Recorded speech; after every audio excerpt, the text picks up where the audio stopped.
The new nurse, Carla, joined Street Gabriel's hospital, a century-old facility known for its sprawling corridors and outdated architecture. On her first night shift, the head nurse handed her an unusual task: take inventory of Ward 9. Carla hesitated. She hadn't seen Ward 9 during orientation. Don't worry, the head nurse said with a tight smile. Just check it off. No patients there anymore. Armed with her flashlight, Carla wandered down the dimly lit hallway, her footsteps echoing ominously. Ward 9 was at the far end, its entrance sealed with a heavy wooden door that creaked open reluctantly. Inside, the room was stale and cold, illuminated only by her flashlight's weak beam. The ward was smaller than she expected, lined with 6 iron-framed beds covered in dusty sheets. The room smelled faintly of antiseptic and mildew. Carla began jotting notes, her pen scratching against the clipboard. She examined the first bed, its sheet neatly tucked. The second bed was the same, but when she approached the third, she froze. The sheet on the third bed was crumpled, as if someone had recently lain there. She brushed it off as the janitor's oversight. But then she noticed faint indentations on the pillow. It looked fresh. Her heart quickened. A faint sound caught her attention. Not whispers or footsteps, but a soft, rhythmic thumping. It seemed to come from the farthest corner of the ward, behind a rusted curtain. She called out, "Hello? Is someone there?" She approached the curtain slowly, every nerve in her body screaming to turn back. With a trembling hand, she yanked it aside. Nothing. Just an old cabinet with broken drawers. The thumping stopped. Carla sighed in relief and continued her inventory. But the moment she moved to the fourth bed, the thumping resumed, louder, insistent. This time it was coming from beneath the floor. Carla dropped to her knees and inspected the floorboards. They were warped and uneven.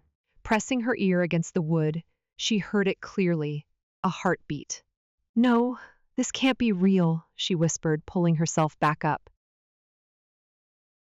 Determined to finish her task quickly, she moved to the fifth bed. The sheet had a deep, rusty stain on it. Blood? No, it had to be something else. Time had a way of turning things grotesque in such places. But as she touched the sheet, she felt it, wet, warm. She gasped, pulling her hand back, staring at the fresh crimson smearing her palm. A loud crash came from the cabinet she'd inspected earlier. She spun around, flashlight trembling. The cabinet door was ajar now. Carla swore she'd left it shut. "Hello? Whoever's here, this isn't funny." Silence enveloped the room once more.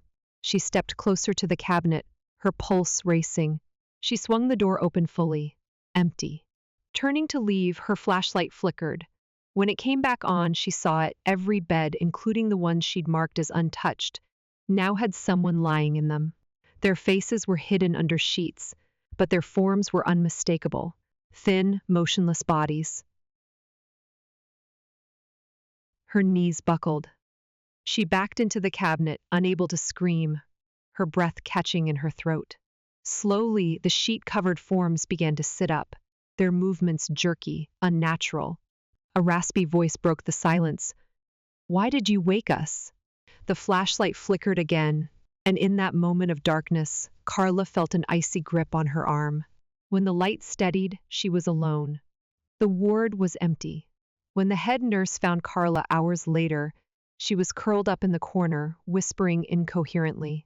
Her clipboard was gone, and etched into the floor beneath the third bed in deep gouges were the words, "We never left."